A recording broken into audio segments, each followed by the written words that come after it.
There's nothing really that we do as a country that reminds Nigerians that we did fight a civil war because we want to amplify the whole one Nigeria narrative and forget that almost 1 million people lost their lives in the eastern part of the country.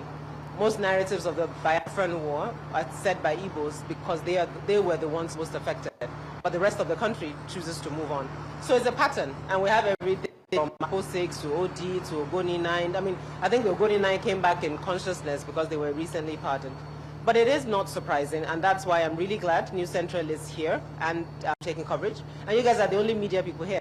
So it's not until citizens come out as well to mark or to say something. I think the media also has a responsibility to remind the country of its history. EndSARS 20 years ago, 5 years ago, on October 2020 was significant. Yes, it was not the first protest. No, it was not the first time citizens were speaking. But young Nigerians came out. And on this particular day, 5 years ago, the Nigerian government decided to open fire and shoot at its citizens. So it's not something we can forget. And that's why our hashtag today is "We will never forget."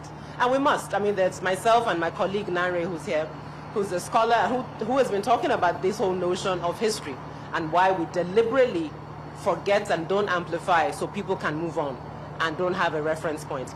Imagine this is 5 years. A child that was born 5 years ago, by the time they turn 10 in 2030, what would their understanding of EndSARS be if we are not actively talking about it? And then more importantly, trying to ensure that the demands around police reform and police behavior are actually implemented.